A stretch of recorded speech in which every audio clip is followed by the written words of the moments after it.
기도하시겠습니다. 사랑의 하나님 감사합니다. 지난 한 주간의 삶도 은혜 가운데 살게 하셨다가 이 복된 주일 주의 전에 나와 엎드려 예배하고 찬송할 수 있도록 우리들에게 은혜를 다해 주시고 삶의 건강을 주시고 또 평강을 주신 이 은혜를 감사함을 드립니다.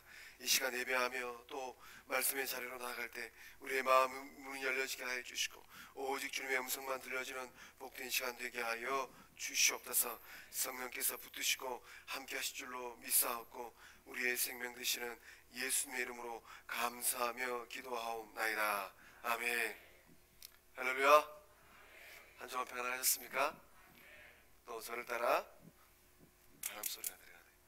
저를 따라 인사하시겠습니다. 저는 예수님 안에서 행복합니다. 저는 예수님 안에서 기쁩니다. 저는 평안합니다. 저는 건강합니다. 저는 영생의 복을 받았습니다. 저는 만사형통합니다. 고백한 대로 이루어질 줄로 믿습니다. 우리 이제 좌우에 있는 분들과 인사하겠습니다.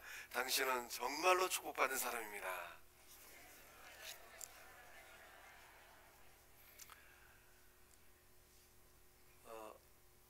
이 하반기의 삶을 살아가고 있는 우리 성광의 식구들의 그 삶의 자리가 궁금합니다. 하반기에 시간을 보내고 또 삶을 살아갈 때 주님께서 주시는 능력과 주님께서 주시는 소망함으로 모든 우리 성광의 식구들이 삶의 자리에서 넉넉하게 승리하고 있는 줄로 믿습니다. 우리들이 오늘 걷고 있는 이 인생길은 어떻습니까? 내 뜻과 내 의도처럼 잘 됩니까? 곰곰이 생각해보면 잘 되지 않을 때가 많이 있는 것 같습니다. 이번 한 주간 이 코로나 이 바이러스로 인하여서 또 정부 시책이 발표되고 이런 뉴스를 접하고 또 예배의 자리, 기도의 자리 어떻게 또 섬김에 나아가야 되는가 골똘히 생각하고 기도하게 되었습니다. 이 코로나19 바이러스가 생겨서 왜 이렇게 우리를 힘들게 하는가? 이 코로나19 바이러스로 인하여서 삶의 자리가 많이 달라지게 되었습니다. 또 한 주간 이 국무총리께서 성명을 발표하고 교회를 향하여서 이래라 저래라 하는 그 모형사가 마음을 많이 불편하게 했습니다. 주님께서 우리에게 말씀하셨습니다. 뱀처럼 지혜롭고 비둘기처럼 순결하라. 지혜롭게 순결하게 대처하며 나아갈 때 이 코로나19를 잘 이겨내게 될 줄로 믿습니다. 또 국회에서는 이 포괄적 사벌 금지법 이 발의를 하기 위해서 움직임이 있습니다. 진리의 말씀, 이 생명의 말씀을 마음껏 전해야 되는데 그렇지 못하는 이 세월이 되어버렸겠구나. 세상의 물결이 이 교회를 향하여서 넘실 파도치고 있구나. 이런 생각을 하니까 마음이 또한 불편하게 되었습니다. 오늘 이 말씀의 자리에서 예배의 자리에서 코로나19의 바이러스의 위험이든 아니면 세상의 법안이 얘기하고 있는 그런 법안이든 말씀 안에서 믿음의 길을 걸어갈 때 하나님과 함께 걸어갈 때 하나님 손 붙들고 걸어갈 때 우리 모두 승리하는 주의 사람들 다 될 줄로 믿습니다. 오늘 이 본문의 말씀은 광야의 길을 걸어간 이스라엘 백성들의 광야 여정 이야기입니다. 이 말씀 가운데 함께 하시고 이 말씀 가운데 승리를 주시는 그 하나님 만날 수 있길 주의 이름으로 축원합니다. 아멘. 어떻게 하면 우리 또한 이 승리의 여정을 만들고 걸어갈 수 있겠습니까? 우리 2절에서 3절의 말씀 함께 읽어보겠습니다. 시작. 이스라엘이 여호와께 소원하여 이르되 주께서 만일 이 백성을 내 손에 넘기시면 내가 그들의 성읍을 다 멸하리이다. 여호와께서 이스라엘의 목소리를 들으시고 가나안 사람을 그들의 손에 넘기심에 그들과 그들의 성읍을 다 멸하니라. 그러므로 그곳 이름을 호르마라 하였더라. 아멘. 이스라엘 백성이 이 말씀을 보니까 아다림 길로 걸어가고 있었습니다. 이 아다림 길에 보면 숫자 1하고 이렇게 가루가 쳐져 있습니다. 이 아다림 길은 어떤 길이었는가? 38년 전에 이 이스라엘 백성들의 12정탐꾼이 언약의 땅, 축복의 땅을 정탐하기 위해서 갔던 그 정탐꾼들이 걸었던 길입니다. 그러니까 이 왕이 이스라엘 백성들이 이 아다람 길로 온다라는 소식을 접하고 순간 놀랐던 것 같습니다. 그래서 이 아랍 군대는 이스라엘 백성들이 오고 있는 그 여정 가운데 기습 공격을 했습니다. 아랍 군대의 갑작스럽게 쳐들어오는 공격 가운데 이스라엘 백성들은 무방비 상태였습니다. 그래서 몇몇 이스라엘 백성들은 생포되어서 끌려갔습니다. 이 아랍 군대와의 싸움이 나서는 이 세대는 출애굽 1세대가 아닙니다. 출애굽하고 나서 38년이라는 시간이 흘렀습니다. 오늘 본문에 등장하는 이 세대는 출애굽 2세대입니다. 이 새로운 세대는 1세대와 비하면 많은 부분에서 달랐습니다. 38년 전 1세대의 사람들은 어떠했습니까? 가데스 바나에서 하나님을 향하여서 반역했습니다. 하나님께서 정탐하고 와라. 12명의 정탐꾼들이 가서 이 축복의 땅, 젖과 꿀이 흐르는 땅을 정탐하고 왔습니다. 오직 여호수아와 갈렙만이 그 땅을 향하여서 우리가 나아가서 이 땅을 정복합시다. 나머지 10명의 정탐꾼들은 그들의 마음 가운데 소망의 말, 희망의 말을 한 것이 아니라 자신들의 삶을 깎아내리면서 기골이 장대한 가난한 사람들과 우리를 비교해 보니까 우리는 기껏해야 메뚜기입니다. 그 땅에 들어 전쟁하면 백전백패합니다. 이렇게 말을 하였습니다. 그래서 이 1세대의 사람들은 여호수아 갈렙의 희망의 말, 소망의 말, 하나님의 말씀을 따르지 아니하고 나머지 10명의 정탐꾼들의 그 말을 따라서 하나님의 뜻을 따르지 못했습니다. 그래서 자기 자신들을 향하여서 기껏해야 메뚜기 취급하면서 그 많은 주의 사람들이 가나안 백성들과 전쟁 한번 해보지 못하고 싸워보지 못하고 뒤로 꽁무니 빼는 그런 신세였습니다. 그래서 이 출애굽 1세대는 38년이라는 시간 동안에 광야에서 많이 죽었습니다. 아론도 세월의 흐름에 따라서 하나님의 부름을 받아서 세상을 떠났습니다. 영적 거장도 시간이 흘러가니까 다 세상을 떠나가게 되는 것입니다. 그러나 이 출애굽 2세대는 어땠습니까? 이 출애굽 2세대는 1세대들과 비하면 많이 다릅니다. 세 가지 부분에서 확실히 다른 세대, 새로운 세대, 뉴 제너레이션이 탄생했습니다. 어떤 차이가 있는가? 첫 번째, 믿음과 순종을 갖춘 세대였습니다. 하나님께서 말씀하시면 나아가서 그 땅을 정복하고 그 언약의 땅을, 하나님께 주신 그 축복의 땅을 받아 누리는 그런 믿음과 또 순종을 갖춘 세대였습니다. 오늘 이 자리에 나온 우리 성광의 식구들도 그런 세대인 줄로 믿습니다. 두 번째, 이 세대는 어떤 세대였는가? 실패 앞에서도 굴하지 않았습니다. 이 아랍 왕이 갑작스럽게 쳐들어와서 이 미처 전열을 갖추지 못했습니다. 실패했습니다. 졌습니다. 그럼에도 불구하고 굴하지 않았습니다. 이 세대에게는 도전 정신과 용기가 있었습니다. 새로움을 향하여서 한번 졌다고 해서 물러나지 않았습니다. 다시금 나아가서 생포로 빼앗겨버린 이스라엘 백성들을 되찾아오겠다는 이런 불굴의 의지가 있었던 세대입니다. 오늘 예배한 우리 성광의 식구들은 어떻습니까?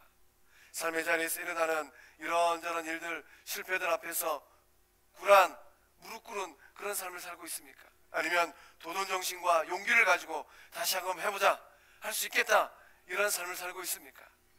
포기하는 삶이 아니라 말씀과 믿음으로 다시금 도전하고 나아가는 그런 삶을 다 살고 있는 줄로 믿습니다. 세 번째, 이 세대는 하나님의 도움을 구할 줄 아는 꿇는 무릎을 가진 세대였습니다. 아마 이 아라드 왕도 기습 공격을 할 때 그냥 전쟁을 일으키지 않았을 것 같습니다. 200만 명에 해당하는 이스라엘 백성들이 행군하고 있습니다. 그들을 바라보고 전쟁을 걸어왔다는 것은 반드시 이기겠다라는 확신을 가지고 전쟁을 벌인 것입니다. 그러나 이 전쟁이 너무 뜻밖의 전쟁이어서 이스라엘 백성들은 손도 써보지 못하고 첫 번째 전쟁에서 패했습니다. 전열을 가다듬고 이 새로운 세대는 자신들의 지략을 짜는 것이 아니라 하나님 앞에 도움을 구했습니다. 그리고 소원 기도하였습니다. 오늘 우리들의 삶은 어떻습니까? 우리가 인생길을 걸어갈 때 진정으로 우리들의 삶을 세워가고 우리들의 삶을 붙들어 주는 것 무엇입니까? 우리들의 능력이 아닌, 우리가 무릎 꿇어 기도할 때 우리들의 목소리를 들으시는 하나님의 능력인 줄로 믿습니다. 그래서 오늘 이 예배하는 모든 성광의 식구들 또한 이 새로운 세대처럼 믿음과 순종을 겸비한 새로운 세대 된 줄로 믿습니다. 도전정신이 있고 용기가 있는 새로운 세대인 줄로 믿습니다. 무엇보다도 인생길을 걸어갈 때 나의 능력이 아닌 하나님의 능력을 의지하고 꿇어 엎드려 기도하는 꿇는 무릎의 세대인 줄로 믿습니다. 이 한 주간 동안 이 본당 이 리모델링 공사를 열심히 하였습니다. 저는 공사하시는 아저씨들의 뒷모습을 바라보고 이런 생각을 하게 되었습니다. 우리가 예배당을 잘 수리하고 더욱더 환하게 만들어서 이 믿음의 유산을 우리의 당대로 끝내는 것이 아니라 예수님 오시는 그날까지 우리의 다음 세대들 또 그 다음 세대들 또 그 다음 세대들에게 이 아름다운 믿음의 유산을 물려주는 복된 세대 우리 세대일 줄로 믿습니다. 그래서 우리의 다음 세대들도 이 출애굽 1세대처럼 뒷걸음치는 그런 세대가 아니라 이 본문에 나온 이 가나안 땅을 향하여 나아가는 출애굽 2세대들처럼 하나님의 말씀으로 믿음으로 또 기도하는 불굴의 정신으로 나아가서 주님께 붙들려 크게 쓰임받는 다음 세대 될 줄로 믿습니다. 그런 세대를 일으켜가고 그런 세대를 향하여서 준비할 때 하나님께서 우리 교회를 통하여서 더욱더 놀라운 생명 구원 사역을 풍성하게 일으켜 주실 줄로 믿습니다.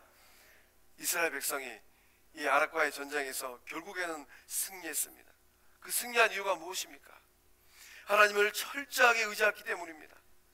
기도를 들으시고 그 목소리를 들으시는 하나님을 순도 100% 의지했기 때문에 이스라엘 백성이 이 전쟁에서 승리한 줄로 믿습니다.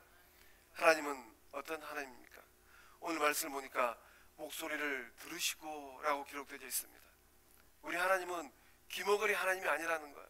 하나님은 눈에 보이지 아니하고 우리의 손으로 만질 수 없습니다.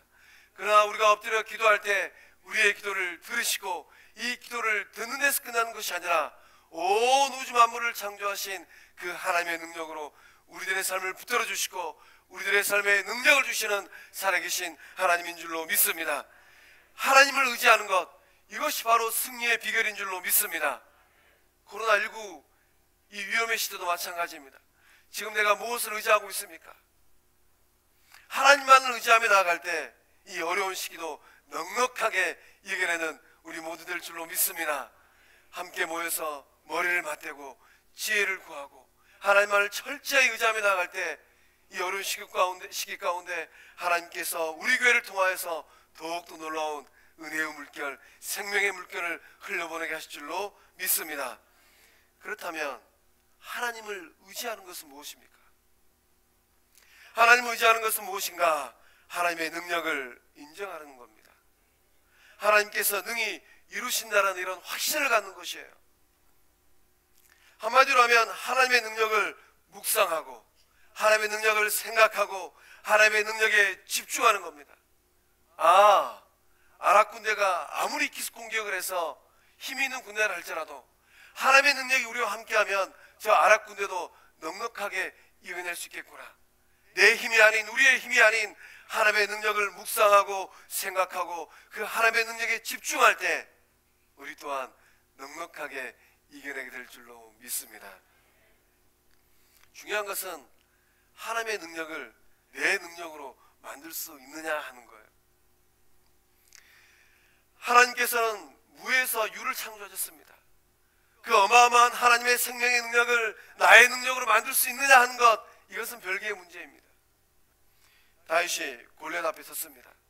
다윗이 골리앗을 이긴 비결은 무엇입니까? 신체적인 조건을 따지면은 팔적 장신과 저처럼 키가 평범한 다윗과의 싸움입니다. 어떻게 제가 이 팔적 장신 2m 40이 넘는 사람과 싸운다면 이겨낼 수 있겠습니까? 다윗은 골리앗의 이런 외적인 모습을 보지 않았어요. 다윗은 어떻게 골리앗을 이기게 되었습니까? 사무엘상 17장 45절의 말씀 보면 다윗이 블레셋 사람에게 이르되 너는 칼과 창과 단창으로 내게 나오거니와 나는 만군의 여호와 이름 곧 내가 모욕하는 이스라엘 군대의 하나님의 이름으로 내게 나아가노라. 다윗은 하나님의 이름을 의지하고 하나님의 이름을 붙들었기 때문에 골리앗과의 싸움에서 이긴 줄로 믿습니다. 중요한 것은 내가 무엇을 붙들고 있느냐 하는 거예요. 다윗은 골리앗이 지금 차고 나온 칼과 창과 단창을 보지 않았어요. 다윗이 집중하고 있는 것은 골리앗이 갖고 있는 무기가 아닙니다. 다윗이 초집중하고 묵상하고 생각하고 있는 것은 이스라엘 군대의 하나님, 그 여호와의 이름인 줄로 믿습니다. 그래서 하나님의 이름을 붙들고 승리하는 삶의 결국은 어떻게 되겠습니까? 말라기 4장 3절의 말씀 보면 이렇게 기록되어 있습니다. 또 너희가 악인을 밟을 것이니 그들이 내가 정한 날에 너희 발바닥 밑에 재와 같으리라. 만군의 여호와의 말이니라. 말라기 선지자를 통하여서 하나님 말씀하셨습니다. 악인을 밟는다고 합니다. 이 악인은 무엇입니까? 우리가 인생길을 걸어가면서 경험하는, 우리의 삶에서 경험하는 수만 가지 문제들입니다. 오늘 코로나19도 어떻게 보면은 우리들의 삶의 큰 문제거리입니다. 돈 문제, 건강 문제, 관계 문제, 진로 문제, 사업 문제, 부부 관계 문제, 가정 문제, 이런 5만 가지 문제들이 바로 우리들의 삶을 힘들게 하는 악인들이에요. 그런데 하나님께서 역사하실 때 그 정한 날에, 이 정한 날은 승리하게 되는 날입니다. 승리하고 하나님의 이름을 의지하며 나아갈 때 이 모든 문제들을 해결하고 그 인생의 결국은 어떻게 된다고 합니까? 너희 발바닥 밑에 재와 같다고 합니다. 연탄재 밟을 때 어떻게 하십니까? 두렵습니까? 두려워서 연탄재가 너무 무서워가지고 너무 무섭다 해서 피해 가십니까? 아닙니다. 연탄재가 길바닥에 깔려있으면 아무런 생각 없이 밟고 지나갑니다. 하나님의 이름을 의지하고 하나님의 능력을 의지할 때 우리가 종국에서 승리하고 마치 죄를 밟고 가는 그런 당당한 사람의 모습처럼 어떤 문제라도 이기고 승리하고 밟고 지나가는 그런 승리하는 삶이 될 줄로 믿습니다. 우리 시간 한번 죄를 밟아보겠습니다. 제가 시작하면 발로 한번 밟아보겠습니다. 시작! 쿵쿵쿵쿵. 이렇게 밟고 가는 승리하는 삶이 우리 성광의 모든 식구들의 삶이 될 줄로 믿습니다. 그래서 이런 시기 가운데 영적 전쟁을 치르고 있는 우리들의 입속에서 고백되어야 될 말이 있습니다. 하나님의 이름으로, 예수 그리스도의 이름으로, 성령의 능력으로 나는 이 악인들을 밟고 죄를 밟고 지나가리라. 이런 고백하며 나갈 때 넉넉하게 승리하는 이겨내는 우리 모두 될 줄로 믿습니다. 문제는 하나님의 능력을 묵상하고 하나님의 능력을 생각하고 하나님의 능력에 초집중해야 되는데 그렇지 못하는 게 문제입니다. 문제거리들을 골똘히 묵상하고 생각하고 집중하는 분들이 계세요. 앉으나 서나 하나님 생각, 앉으나 서나 예수님 생각, 앉으나 서나 성령의 능력을 생각해야 되는데 앉으나 서나 악인 생각하는 거예요. 왜 그 인간이 나를 이렇게 힘들게 했는데 앉으나 서나 그분 생각합니다. 다윗이 골리앗의 칼을 묵상하고 다윗이 골리앗의 창을 묵상했더라면 아마 다윗은 그 형들처럼 오금이 전해서 골리앗 앞에 나가지 못했을 것 같습니다. 내 마음을 불편하게 하고 내 심기를 어렵게 하는 사람들을 밤새도록 묵상합니다. 그 인간이 내 돈 기백만을 떼먹었는데 그 인간 잘 살고 있을까? 왜 그 돈 아까워서 어떻게 한다냐? 밤새도록 그 인간 생각하고 잃어버린 돈들을 생각합니다. 그 마음에 평강이 임하겠습니까? 절대 평강이 임하지 않습니다. 문제를 묵상하고 그 문제를 집중하고 또 문제를 반추한다고 해서 우리의 삶이 달라지는 것은 아무것도 없습니다. 오히려 전전긍긍하고 내 마음 가운데 불안만 더 쌓이게 되는 것입니다. 중요한 것은 무엇입니까? 그 문제를 곱씹어 생각하고 묵상하고 반추하고 그러한 삶이 아니라 이 문제의 해결자 되시는 하나님을 깊이 있게 묵상하는 우리 모두 되어야 될 줄로 믿습니다. 그래서 사탄이 즐겨 쓰는 작전이 있어요. 그것이 어떤 작전인가? 신자들로 하여금 문제를 골똘하게 생각하게 하는 겁니다. 내가 아무리 골똘하게 생각한다 할지라도 그 문제가 해결되지 않습니다. 오히려 그 문제를 하나님 앞에 확 맡겨버리고 하나님만 의지할 때 그 문제가 풀려질 줄로 믿습니다. 이 문제를 골똘하게 생각하다 보면 하나님의 능력에서부터 조금씩 멀어지게 됩니다. 이것이 바로 사탄이 즐겨 쓰는 꼼수입니다. 코로나19 이 상황도 마찬가지입니다. 불안과 염려가 없을 수는 없습니다. 그러나 여기 매여 있어가지고 두려워서 밤새도록 떨고 있다면 이 마음 가운데 샬롬과 평강은 무너지게 될 것입니다. 그 무너지는 그 틈을 타서 사단이 공격하는 거예요. 우리 성곽의 모든 식구들은 아무리 힘들고 어려운 코로나19의 위협이라 할지라도 생명 대신 하나님 앞에 다 맡겨버리고 하나님의 이름을 의지하며 나갈 때 넉넉하게 승리하고 이겨낼 줄로 믿습니다. 하나님의 능력을 묵상하고 하나님의 권능을 생각하고 하나님께서 내 삶에 이루실 선한 일들을 생각하며 기도하며 나갈 때 승리하는 우리 모두 될 줄로 믿습니다. 우리 또 4절의 말씀 함께 읽어보겠습니다. 시작. 백성이 호르산에서 출발하여 홍해길을 따라 에돔 땅을 우회하려 하였다가 길로 말미암아 백성의 마음이 상하니라. 아멘. 영적 위기는 늘 가까이에 있습니다. 이스라엘 백성들의 마음이 상했다라고 기록되어 있습니다. 호르마의 승리와 이 기쁨을 가지고 이스라엘 백성들이 길을 걸어가고 있습니다. 그런데 그 길이 이제는 둘러가는 광야길이 되어버렸습니다. 홍해길로 돌아가야 됩니다. 이 홍해길은 평탄한 길이 아니에요. 홍해길은 굉장히 거친 길입니다. 발바닥도 아프고 무릎도 아프고 지치고 힘이 듭니다. 가도 끝이 없습니다. 이 거친 길을 걸어가다 보니까 호르마의 승리의 기쁨도 온데간데 없이 사라져버리게 되었습니다. 얼마나 길이 힘들고 어려웠던지 앞이 캄캄해서 보이지 않아요. 빨리 가나안 땅에 들어가고 싶은데 이 광야 여정, 그것도 홍해길로 돌아가야만 하는 이런 상황 가운데서 이스라엘 백성들의 마음이 상하기 시작합니다. 그래서 길 때문에 이 출애굽 2세대, 믿음의 세대, 순종의 세대들도 마음 가운데 불편한 생각들이 하나 둘씩 쌓이기 시작했습니다. 마음이 상하게 되니까 어떻게 됩니까? 원망과 불평이 절로 나오게 되었습니다. 된장을 만들면 저절로 생기는 게 있죠. 뭐가 저절로 생깁니까? 이 구더기는 어디서 왔는지 저절로 생겨요. 이게 우리 인생의 모습인 것 같습니다. 본문의 말씀 가운데 상한다라는 말의 이 의미는 무엇이겠습니까? 상한다라는 말의 의미는 마음이 참을 수가 없다는 뜻입니다. 노정이 너무 힘들어서 입에서 단내가 나고 주저앉아 버리고 싶고 어디 피할 곳이 있으면 확 피해버리고 싶은 그런 마음이라는 거예요. 견디지 못할 만큼 힘이 듭니다. 마음이 조급해져요. 빨리 이 길을 끝내고 이제 가나안 땅으로 들어가야 되는데 시간상으로 보면 대략 한 40년 만에 가나안 땅 들어갔으니까 조금만 더 가면 가나안 땅입니다. 마음이 조급해지는 거예요. 거친 이 홍해길을 빨리 지나서 가나안 땅에 들어가고 싶습니다. 왜 이 모세와 여호수아 갈렙은 지름길로 인도하지 않냐고 이렇게 거친 길로 우리를 인도할까? 그 마음 가운데 불만과 불편함이 생기는 것입니다. 호르마 전쟁에서 승리를 맛본 이 영적 세대가 어쩌다 순식간에 이런 영적인 슬럼프에 빠지게 되었습니까? 상한 마음이 적절한 시기에 치료를 받지 못했기 때문입니다. 상한 마음을 치유하지 아니하고 방치하면, 내버려두면 어떻게 됩니까? 마음이 상하면 우리의 마음이 병이 듭니다. 마음이 병이 들면 골만 문드러지게 됩니다. 골만 문드러지게 되면 악취가 나고 썩는 냄새가 나게 되는 것입니다. 결국 이스라엘 백성들이 보여주었던 것처럼 원망과 불평을 하게 돼요. 말씀 가운데 하찮은 음식을 싫어했다고 기록되어 있습니다. 이 하찮은 음식이 무엇입니까? 지난 38년 동안 하나님께서 하늘에서 내려주신 영의 양식이에요. 하늘 양식이에요. 그것을 매일마다 먹고 살았습니다.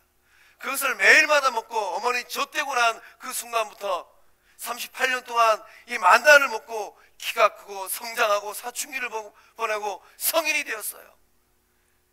이전에 하찮은 음식도 싫다라고 원망하고 불평한 이 이스라엘 세대. 이 만나는 하찮은 음식이 아닙니다. 하나님께 주신 생명 양식이었어요.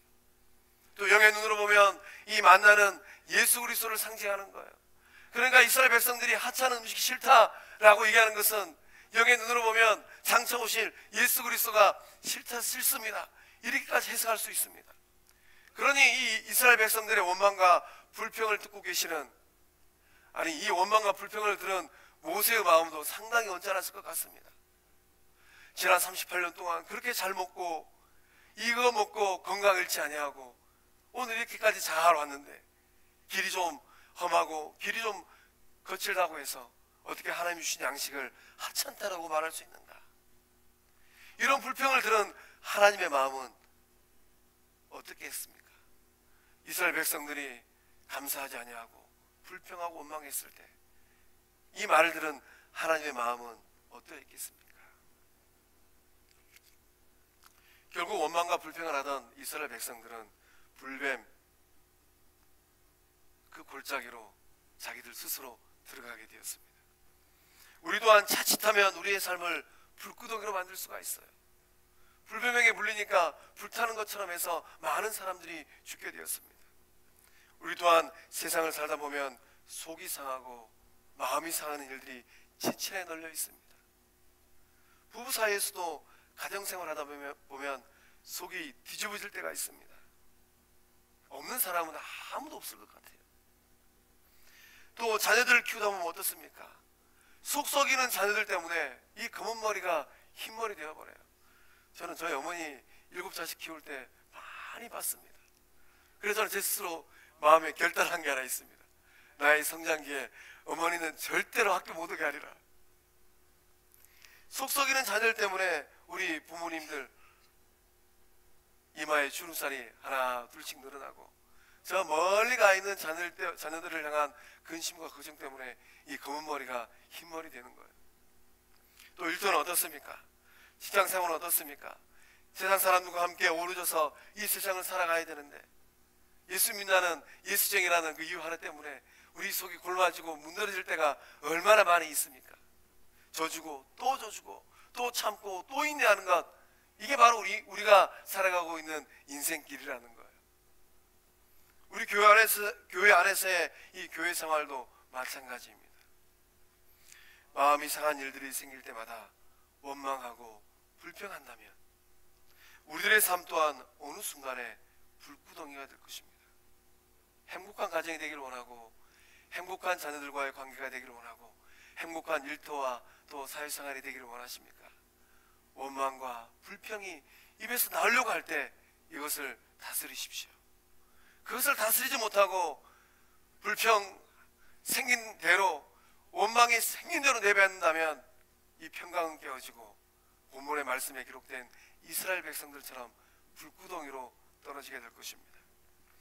마음에 원망과 불평이 일어날 때 어떻게 해야 됩니까? 이런 원망스러운 상황으로 낙심되고 불안해질 때 어떻게 해야 됩니까? 저 곰곰이 생각해 보았습니다. 이 길을, 홍해길을 걷고 있는 그 무리 가운데 내가 걷고 있다면 나는 어떻게 반응했을까? 아마 여호수아와 갈렙을 찾아가가지고 옆구리 찌르면서 왜 우리를 이렇게 생고생시키냐고, 좀 질러가지 왜 우리를 고생시키냐고. 저 또한 그랬을 것 같아요. 원망스러운 상황, 낙심되는 상황, 불안이 밀려올 때 우리는 어떻게 해야 됩니까? 하나님께 소망을 두시길 바랍니다. 하나님을 바라보시길 바랍니다. 시편 42편 5절 말씀과 또 42편 11절 말씀, 43편 5절의 말씀은 동일하게 똑같은 말씀이 글자를 안 틀리고 기록되어 있습니다. 우리 함께 읽어보겠습니다. 시작. 내 영혼아, 내가 어찌하여 낙심하며 어찌하여 내 속에서 불안해하는가? 너는 하나님께 소망을 두라. 그가 나타나 도우심으로 말미암아 내가 여전히 찬송하리로다. 아멘. 내 인생길이 거칠고 내 인생길이 힘들고 내 인생길에서 낙심되어질 때 어떻게 해야 되는가? 하나님께 소망을 두라고 시편의 기자는 권면하고 도전하고 있는 줄로 믿습니다. 내일에 대한 불안이 내 눈앞을 가리울 때 하나님께 소망을 두는 삶, 이 삶이 바로 능력의 삶이 된 줄로 믿습니다. 하나님께서 도와주실 때 원망과 불평하는 인생이 아니라 결국은 찬송하는 삶으로 하나님께서 바꿔주실 줄로 믿습니다. 1851년 미국에서 태어난 엘리자 에드먼드 하위트라는 선생님이 계십니다. 이 하위트라는 선생님은 참 글을 잘 쓰는 분이셨어요. 이 하위트 선생님이 36살 되던 날 어느 겨울에 불의의 사고를 당합니다. 그래서 척추를 다쳤어요. 어떤 사고였는가? 이 하위트 선생님이 이 불량 소년들을 예수님의 사랑으로 감동시키고 예수님의 사랑으로 감싸주고 예수님의 사랑으로 불량 소년을 감화시키려고 했습니다. 그래서 이 불량 소년에게 다가가서 이 복음도 전하고 예수님 사랑을 나누는데, 이 그만 이 불량 소년이 벽돌을 던져버렸습니다. 이 벽돌을 맞고 척추를 다치게 되었습니다. 선한 일을 하려고 하다가 오히려 그 삶의 자리에 어려움이 닥치게 된 것입니다. 이 척추를 다쳐서 6개월 동안 병원 신세를 져야만 했습니다. 한창 활동할 나이 36, 왕성한 나이입니다. 그런데 뜻하지 않은 사고로 인해서 척추를 다쳐가지고 병상에 누워있는 자신을 바라보니까 참 꼬라지가 말이 아니에요. 어쩌다가 내가 이 모양이 되어버렸는가. 절망이 밀려오고 6개월의 이 병상 생활을 하다 보니까 신앙이 차츰차츰 약해지기 시작했습니다. 감사가 사라지고 불평이 나오기 시작했습니다. 또 신경질을 부리기 시작했습니다. 자기의 돌을 던진, 이 벽돌을 던진 소년을 향하여서 증오심이 생기기 시작했습니다. 그 녀석이 그때 나에게 돌만 던지지 않았더라면 내가 이런 고통을 당하지 않으려 할 텐데, 뭐가 이쁘다고 내가 그 녀석에게 다가가서 예수님 사랑을 전했을까. 자기 인생을 완전히 망가뜨려버린 이 불량 소년을 원망하기 시작했습니다. 내일을 생각하니까, 미래를 생각하니까 깜깜합니다. 제대로 치료받아서 걸을 수나 있을까, 이런 절망적인 마음이 밀려오기 시작합니다. 어느 날 이 화이트 선생님이 병실에 있는데 그 병실을 청소하는 흑인 아주머니를 보게 되었습니다. 이 흑인 아주머니가 병실을 청소하는데 입술에서 찬송이 끊이잖아요. 경제적인 어려움 가운데 허드렛 일을 하는데 그 얼굴에는 기쁨과 미소가 있습니다. 그 입술에는 찬송이 끊이지 않아요. 항상 웃는 표정입니다. 그래서 하이트 선생님이 이 흑인의 여성 청소부를 바라보고 그 마음에 감동을 받았습니다. 자신의 처지를 원망하지 아니하고 힘들고 어려운 상황 가운데 굴하지 아니하고 열심히 빗자루질하고 걸레질하는 그 여성의 모습 가운데서 하나님의 음성을 듣게 되었습니다. 그리고 주옥 같은 시를 한 편 써내려가기 시작했습니다. 주 안에 있는 나에게 딴 근심이 있으랴. 십자가 밑에 나아가 내 짐을 풀었네. 그 두려움이 변하여 내 기도 되었고 전날에 한숨 변하여 내 노래 되었네. 내 주는 자비하셔서 늘 함께 하시고 내 궁핍함을 아시고 늘 채워주시네. 내 주와 맺은 언약은 영불변하시니 그 나라 가기까지 늘 보호하시네.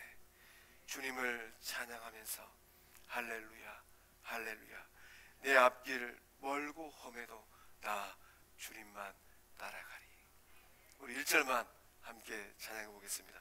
주 안에 있는 나에게 단 근심이 있으랴. 십자가 밑에 나가 내 짐을 풀었네. 주님을 찬송하면서 할렐루야 할렐루야, 내 앞길 멀고 험해도 나 주님만 따라가리. 주님을 찬송하면서 주님을 우리 손 들고 할렐루야 할렐루야 할렐루야, 내 앞길 멀고 험해도 나 주님만 따라가리. 아멘. 아무리 멀고 힘든 인생 여정이라 할지라도 주님만 따라갈 때, 주님만 붙들 때 우리들의 삶이 더욱더 복되고 귀한 인생 여정 될 줄로 믿습니다. 하이트 선생님은 이 찬송을 매일마다 불렀어요. 매일마다 이 찬송을 흥얼거리고 부르고 찬송하는 동안에 놀라운 일들이 일어나기 시작했습니다. 원망과 불평은 깨끗하게 사라졌어요. 혹 우리 가운데 인생길이 너무 힘들고 어려워서 그 마음 가운데 입술 가운데 원망과 불평이 있는 분들이 있다면 찬송가 370장 주 안에 있는 나에게 딴 근심이 있으랴, 이 찬송 부르며 나갈 때 원망과 불평은 모두 사라지게 될 줄로 믿습니다. 거기서 끝나지 않았습니다. 벽돌 맞아서 고통 가운데 있던 이 척추가 깨끗하게 고침과 나음 받은 줄로 믿습니다. 우리 또한 찬송하면서 기도하며 나아갈 때 우리의 삶의 인생의 크고 작은 문제들 해결받고 더욱더 건강한 주의 사람들 다 될 줄로 믿습니다. 우리 8절과 9절의 말씀 함께 읽어보겠습니다. 시작. 여호와께서 모세에게 이르시되 불뱀을 만들어 장대 위에 매달아라. 물린 자마다 그것을 보면 살리라. 모세가 놋뱀을 만들어 장대 위에 다니 불뱀 물린 자가 놋뱀을 쳐다본 즉 모두 살더라. 아멘. 우리의 광야의 여정, 인생 여정, 이 인생 여정을 어떻게 승리의 여정으로 만들 수 있겠습니까? 순종만이 사는 길인 줄로 믿습니다. 하나님께서 높이 들라고 말씀하신 그 놋뱀을 쳐다본 모든 이스라엘 백성들, 쳐다본 모든 사람들 한 명도 예외가 없습니다. 모든 이스라엘 백성들이 살아났던 것처럼 우리 또한 살아나는 역사를 경험하게 될 줄로 믿습니다. 하나님께서 이 불뱀 재앙을 이겨내기 위해서 모세에게 뱀을 만들어서 달라고 하셨습니다. 그래서 모세는 구리뱀, 놋뱀을 만들어서 장대 높이 위에 달았습니다. 하나님께서 그렇게 하라고 하신 이유는 무엇일까요? 능하신 하나님, 전능하신 하나님께서 말씀으로 치유하시고 고치시지 왜 놋뱀을 만들어서 달라고 하셨을까요? 이스라엘 백성들의 순종하는 그 삶의 여부를 보고자 하셨습니다. 오직 하나님 말씀을 믿고 순종하는 사람들만이 살게 될 줄로 믿습니다. 듣는 게 중요한 게 아니에요. 듣고 순종하는 그 삶이 더욱더 귀한 삶인 줄로 믿습니다. 하나님 말씀에 순종하는 마음으로 몸이 불덩어리가 되고 불타는 고통에 있다 할지라도 장막문을 열고 나와가서 모세가 세운 그 놋뱀을 쳐다보는 그 순종의 마음, 그 순종의 자세, 하나님은 그걸 보기 원하셨습니다. 우리는 이 본문 말씀을 통하여서 중요한 사실 두 가지를 발견하게 됩니다. 장대에 높이 매달린 그 놋뱀은 독이 없다라는 거예요. 이스라엘 백성들을 물어제낀 이 불뱀은 저마다 독을 가지고 있었습니다. 그러나 이 모세가 만든 이 놋뱀은 독이 없어요. 십자가에 달리신 우리 예수님 또한 죄가 없는 줄로 믿습니다. 죄 없으신 예수님께서 죄인을 구원하기 위해 이 땅에 오셨어요. 그래서 죄 없으신 예수님을 바라보는 자마다 놋뱀을 쳐다본 이스라엘 백성들이 고통 가운데 생명을 얻었던 것처럼 예수님을 바라보는 모든 생명들이 죄와 사망에서 고통 가운데서 구원받게 될 줄로 믿습니다. 두 번째, 이스라엘 백성들을 물어 죽인 이 불뱀은 복수로 기록되어 있습니다. 불뱀이 한두 마리가 아니라는 것, 여러 마리의 불뱀들이 여기저기서 기나와가지고 원망과 불평한 이스라엘 백성들을 가리지 않고 다 물어버렸습니다. 그러나 고통 가운데 있는 이스라엘 백성들을 구원한 놋뱀은 여러 마리가 아니에요. 단 하나입니다. 장대 위에 달린 구원의 길은 여러 길이 아니에요. 오직 한 길입니다. 세상에는 수만 갈래의 길이 있습니다. 우리가 인생길 걸어갈 때 이 길도 갈 수 있고 저 길도 갈 수 있습니다. 그러나 우리의 인생을 살려내는 길은 오직 한 길, 십자가의 길인 줄로 믿습니다. 생명의 길은 여러 길이 아니에요. 사는 길은 오직 한 길이에요. 예수님께서 십자가에 내어놓으신 그 길을 걸어갈 때 우리들의 삶 또한 구원받고 영생의 은총을 다 받아 누리게 될 줄로 믿습니다. 믿음은 무엇입니까? 믿음은 다른 게 아니에요. 믿음은 순종입니다. 이 고백이 있어야 돼요. 순종은 머리로 하는 게 아니에요. 순종은 손으로, 발로, 우리의 몸으로 하는 것입니다. 믿기 때문에 우리가 순종의 길을 걸어갈 수 있는 것입니다. 순종하지 않는 사람들, 하나님 말씀에 엎드려 순종하지 않는 사람들은 엄밀하게 들여다보면 하나님 말씀을 향한 믿음이 없는 사람들이에요. 이 코로나 이 기간 동안에 제 눈에 들어온 참 가슴 아픈 기사가 있었습니다. 미국의 50대 이 코로나 남성이 감염되고 며칠 뒤에 죽었습니다. 그리고 죽기 전에 글을 썼습니다. 난 멍청이였다. 그분이 뭐라고 얘기했는가? 나의 어리석음 때문에 가족의 건강을 위험에 빠뜨렸다. 농담이 아니다. 매우 고통스러운 경험이다. 캘리포니아 이 코로나 이 봉쇄령이 해제되었습니다. 이분이 이 봉쇄령이 다 끝나자마자 친구들이 벌인 그 파티에 가게 되었습니다. 근데 그 파티에 누가 있었느냐? 증상이 없는 코로나 환자가 왔습니다.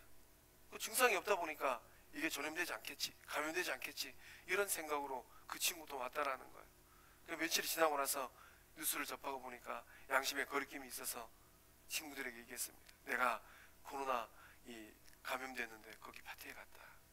그러고 나서 이게 검사를 다 해보니까 그 파티에 온 사람들 가운데 이 50대 남성도 감염이 되었습니다. 결국은 어떻게 되었습니까? 고침하지 못하고 죽을 수밖에 없게 되었습니다. 코로나가 이 시대 가운데 우리들에게 요구하는 것이 하나 있습니다. 무엇입니까? 살고 싶고 이겨내고 싶으면 철저하게 순종하라는 거예요. 이 포스트 코로나 시대 하나님의 진노 앞에 무릎을 꿇어야 됩니다. 어떤 목사님께서 저에게 카톡으로 우리 6R 운동에 동참합시다 하고 글을 보내주셨습니다. 6R, R이 6개라는 거예요. 첫 번째 R이 무엇인가? 첫 번째 R은 Repent of Sin입니다. 우리의 죄를 자복하는 거예요. 하나님, 내 입으로 내 발로 행했던 모든 죄를 자복합니다. 두 번째 R이 있는데 Request with together one heart, 한 마음으로 합심 기도하라는 거예요. 하나님 앞에 이 코로나를 잘 이겨낼 수 있도록 한 마음이 되어서 요청하라는 겁니다. 기도하라는 거예요. 세 번째 Return to God입니다. 하나님에게 돌아가라는 거예요. 파티장으로 하나님께서 원치 않는 이곳저곳 다니던 이태원 그 청년들 다 회개하고 하나님께 돌아가라는 거예요. 네 번째 Recognize God will입니다. 하나님의 뜻을 알으라는 거예요. 이 시대 가운데 왜 하필이면 우리의 삶의 시대 가운데 코로나가 일어났을까? 다섯 번째 Recognize God's people, 구별져 살아라는 겁니다. 하나님의 사람인지 하나님의 사람이 아닌지, 만날 사람인지 만나지 말아야 될 사람인지, 갈 곳인지 가지 말할 것인지 구별하고 살아가라는 거예요. 마지막 여섯 번째 Revival of Kingdom of God입니다. 하나님의 나라를 재건하라는 거예요. 우리가 코로나 위험 가운데 국무총리의 그 담화문을 듣고 이렇게 마스크 쓰고 함께 모여서 사회적 거리 유지하고 예배하는 이유가 무엇입니까? 이 어려움 가운데 하나님의 나라를 더욱더 우리 예수님께서 꿈꾸셨던 의와 평강과 희락의 나라를 더욱더 잘 세워가기 위함인 줄로 믿습니다. 예수님께서 니고데모에게 이렇게 말씀하셨습니다.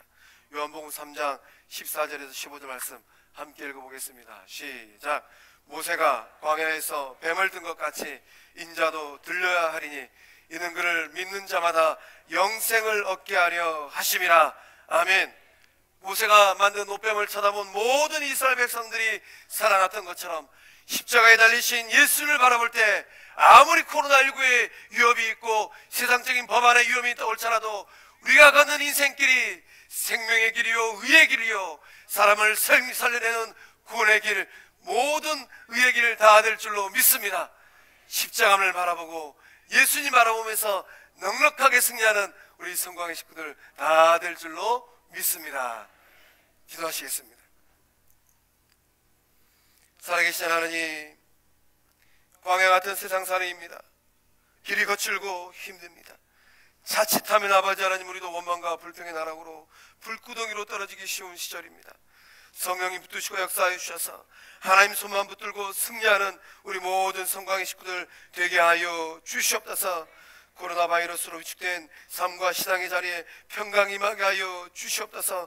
함께 하시는 하나님의 은혜 임하게 하여 주시옵소서. 갑작스러운 일들로 인하여서 당황하지 않게 하여 주시고 기도함으로 승리하는 우리 모두 되게 하여 주시옵소서. 마음 상한 일들로 인하여서 아버지 하나님 원망과 불평하기보다는 찬송과 감사함으로 이겨내는 우리 모두 되게 하여 주시옵소서. 순종하는 삶 가운데 역사하는 하나님 만나는 우리 모두 되게 하여 주시옵소서. 장대 위에 높이 매달린 노뱀을 바라본 이스라엘 백성들이 모두 새 생명의 역사를 경험하였던 것처럼 십자가에 달리신 예수님을 바라볼 때, 예수님에 대한 믿음을 가지고 바라볼 때 우리 또한 구원과 생명의 은혜를 받게 하여 주시옵소서. 역사하심을 믿사옵고 생명의 주권자 되시는 예수님의 이름으로 감사하며 축복하고 기도하옵나이다. 아멘.